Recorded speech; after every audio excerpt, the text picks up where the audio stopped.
Why can't we all just get along? That is the most trivial, oversimplistic question there ever was. And it's also actually the most profound.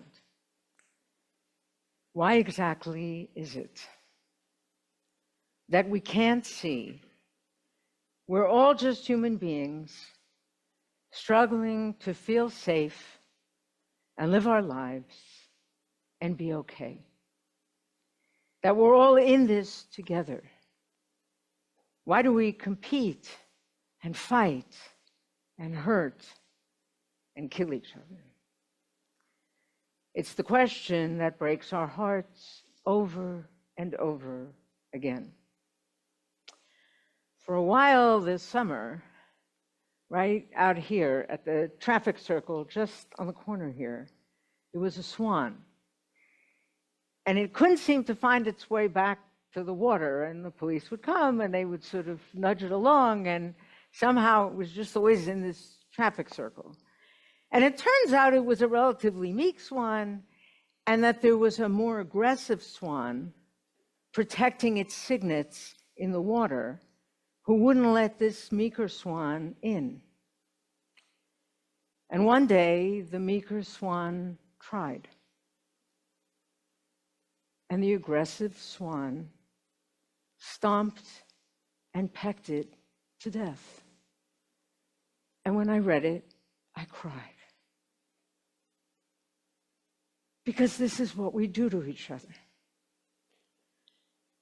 Literally or metaphorically, going back to Cain and Abel. We've been considering the human condition from the perspective of Parker Palmer's The Tragic Gap, the gap between what could be and what is. Tragic because it's inevitable, and tragic because it breaks our hearts. There's a fuller explication for those who weren't here on Rosh Hashanah. It's text number 1 in the pink sheet, the text packet. I won't read it now. You can look at it later. We left off, though, on Rosh Hashanah, thinking about the tragic gap in our collective lives, right? Israel, America, the Jewish community. And before that, we focused on hope and faith in what some of us call God. And now the harder question, faith in humanity.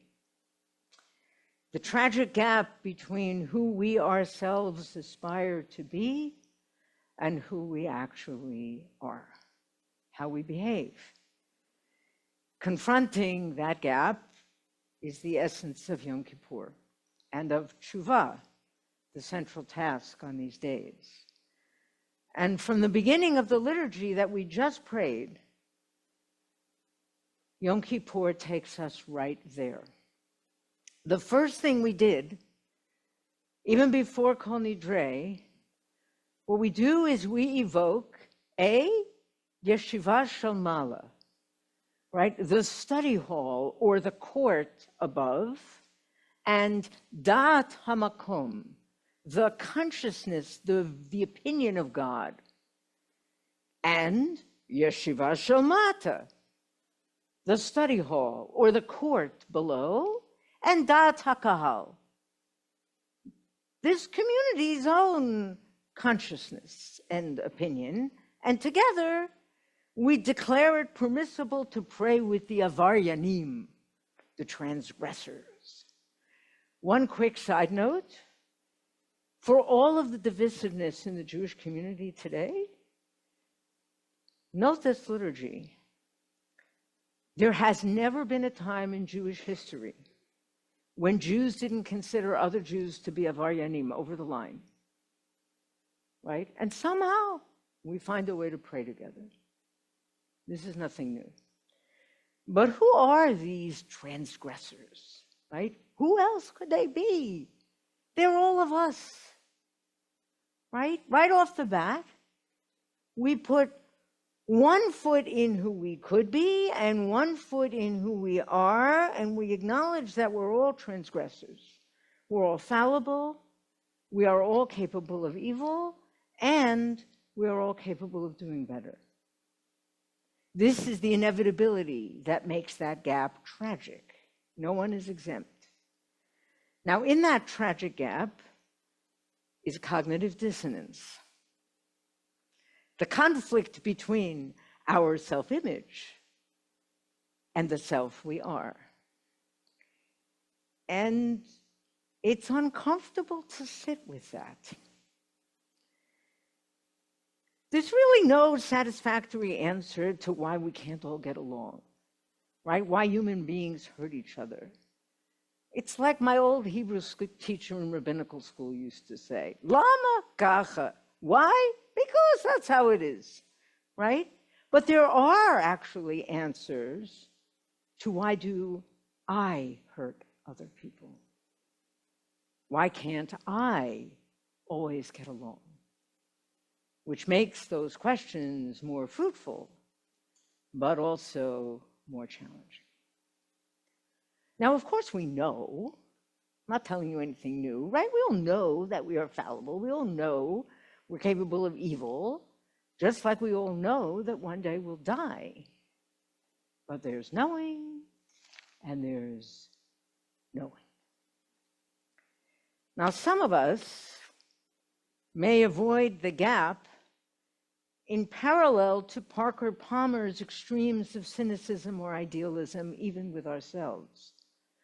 Right? We may have an inner narrative, conscious or not, of being fundamentally unlovable or irredeemable, that we can't aspire. Or others may have an inner narrative of being perfect, or supposed to be perfect, right? To be lovable or acceptable, I can't make mistakes. Palmer himself writes of finally confronting his own inner narrative of being a golden child who could do no wrong and was good at everything, which he didn't even know he had until it shattered and broke his heart. By the way, I always think it's interesting to think about the Hebrew language. One of the words that Hebrew really doesn't actually have a word for is perfect. Right? There are words that we translate as perfect, but they're really all made up from other roots that basically mean whole or complete, which is a totally different thing.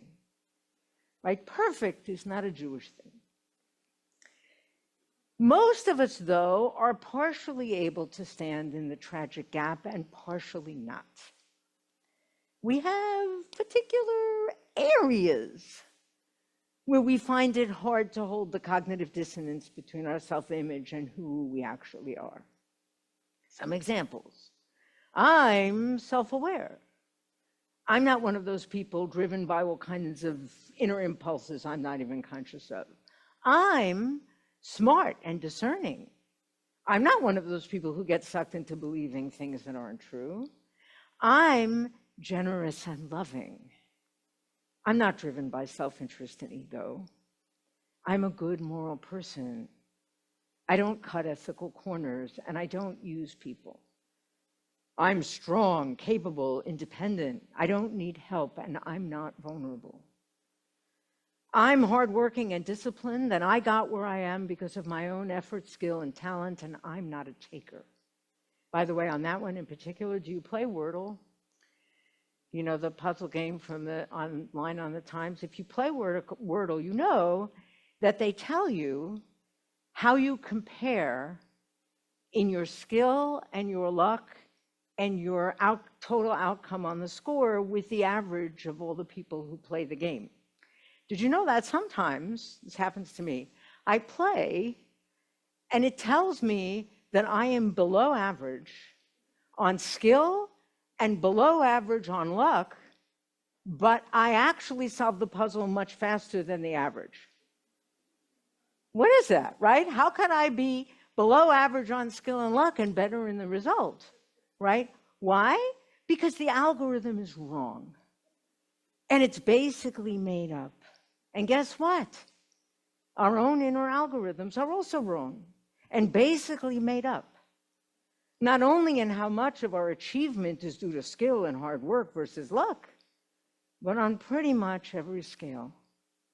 How honest we are with ourselves, how self-aware we really are, how courageous in standing up for our ideals, the extent to which we own our misdeeds and dark sides or make excuses, right? It's different for each of us. In what circumstances do you find it especially hard to admit being wrong, screwing something up, not handling something well? Do you notice patterns? That's where the work is. Now, the genius of the liturgy is we invite ourselves in as Avaryanim, transgressors, into the room.